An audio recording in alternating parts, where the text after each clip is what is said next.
Brock here from Rock Hill Farms, and today's video will probably be on the shorter side. I just wanted to show a couple things on the channel. The first thing is kind of a public service announcement, and it's about this Frontier snow plow. Let me check the number on that. I haven't even taken the tag off of it. It is a Frontier AF10F. That is a 60-inch hydraulic angling snow blade. It's never even touched the ground. It's never been used. And that's not because I don't think it's a good snow blade, because from everything I can see it is a quality made unit, but it's a fitment issue. So I bought this snow blade, put it on the tractor, did a video talking about it, and then I put it up on the shelf to wait till winter. Then we got a good snow. I went to get the snow blade off and it wouldn't fit the tractor. And the reason is I upgraded from the standard loader to the mechanical self-leveling loader. And the self-leveling loader has this ball right here for the connecting linkages. And all of my other front end attachments have a straight down front piece on the attachment, whereas this one curves out. And that outward curve hits this linkage right here and won't allow it to close up, and you can't put the pins in it. So that left me with a snow blade that I couldn't use. So I had a couple of options. Number one, I could just make a cutout right here on this frame and it would work. I could just, and that wouldn't be that hard. It's not a major modification. I could cut that out and use it. I didn't really want to modify the attachment though.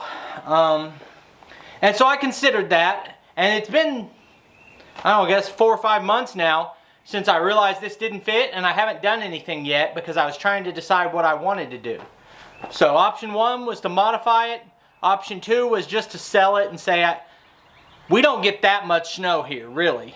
And just do without a snow blade or use the bucket. Option three was to replace it. And I decided to replace it, and I'm trading this blade in to my John Deere dealership for a new 3-point attachment. So first, let's look in this crate over here and see what I replaced this snow blade with, and then I'll tell you what I got as a new 3-point attachment. There was one other issue with my snow plow, and that is that it was sized, according to the book, it was sized to my tractor. But the tractor is 59 inches or 59.5 inches with the wheel spacers, and the plow is 60 inches. So that means if I use that hydraulic angling feature, it's now going to be 57 inches or 55 inches. And the cutting width of the plow would now be less than the tires, which obviously is not ideal. So that was one other issue that led me towards replacing that instead of modifying it. So anyway, let's go ahead and get the new one opened up. This is an Artillion 72-inch snowplow. Now, something I've mentioned in my other videos about the Artillion system is, if you're buying your first Artillion attachment, it might be the same price or even more expensive than some competitors. But if you already have the Artillion frame, that makes buying this blade less expensive than the one I have. So the first package is the markers to go on the outside edge. Those will give it a little bit more visibility. Okay.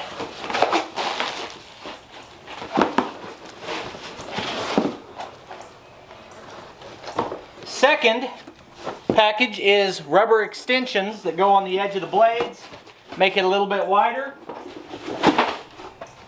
Third package here is a deflector.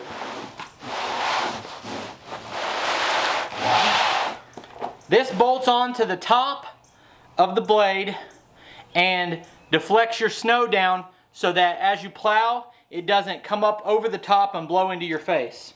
Luckily, I've got the Curtis cab and a windshield to protect me on that, which is going to make it a lot more pleasant. The day I tried to plow snow with my Frontier snow blade, would have been a brutal day. I think temperatures were negative. I didn't have a cab or any protection on the front. So if I'd gotten that running, it would have been pretty miserable doing the work. Whereas now I've got a heater. I don't think I'm going to fully set this up today because it's so long from now until we're actually going to have snow. So I'm going to get a good look at it, and then we'll take a separate day when it gets closer to winter and fully set this thing up, go over all the features and get it ready to go. But let's have a look at it now. Alright, this is the packaging I'm used to from Artillion. It's like a really heavy felt that they put in between everything to protect it. Okay.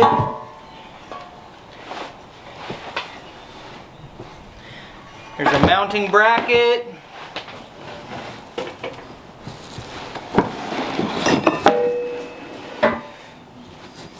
This bar shows your range that you can put an angle on it. This box is hardware. I don't know what's in here. Let's find out. This looks like your hydraulic cylinders, and there are two boxes that look like this.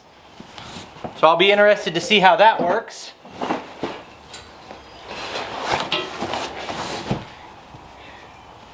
Here is the familiar Artillion mounting system. This is the part that goes onto the pallet fork frame.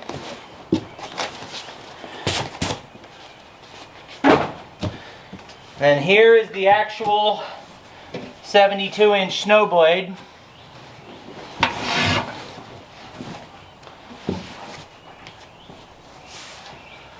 See the cutting edge down here, obviously removable and replaceable.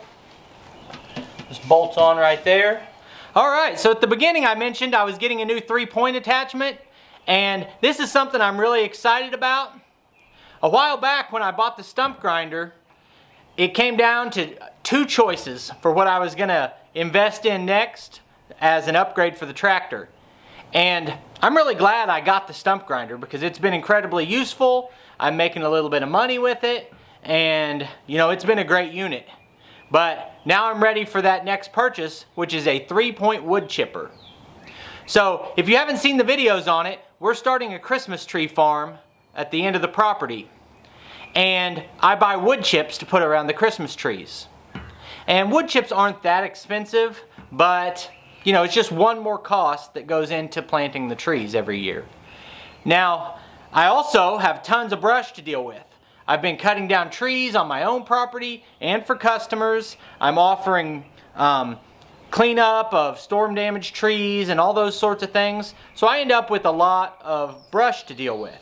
So it's a natural fit to make my own wood chips for around the Christmas trees out of the brush pile that I've been trying to decide what to do with, because my initial thought is I'll just pile this up and burn it. But it's really windy. Almost every day it's windy here. We've got grass fields for hay all around the brush pile. It's doable. I can burn that brush, but it's not super convenient. And so I decided I'd rather turn that brush into wood chips. And should be 10 days from now is when I'm supposed to be getting that wood chipper. I'm not going to tell you the make and model yet, but I'm excited to have it on the property and put it to use. I'm getting the new wood chipper through my dealership. And part of the way I'm paying for that, far from all of it, but part of the way I'm paying for that is trading in my old snowplow. The other part I'm considering is trading in my AV20F Frontier Grapple. In the last couple months, the only time I've used my Frontier Grapple is when I was alternating between the stump bucket and the grapple back and forth. It was just a little bit quicker to grab that grapple. But it's not so much quicker to make me just keep a spare grapple. Like, it hasn't been used that much. It still has a lot of value. So I'm considering trading in the Grapple also on the wood chipper. If anyone watching is interested in buying a Frontier Grapple, let me know in the comments. Maybe we can work something out. But otherwise, when I go up to the dealership to trade in the snow plow on the wood chipper, I'm going to ask them what they'll give me for the Grapple in trade and make a decision that day if I want to keep it or trade it in. Anyway, I'm excited to have the new wood chipper on its way, and I appreciate you guys for taking time to watch the video. In just a minute, you'll see links on the screen to a couple more of our videos, and I'll see you next time.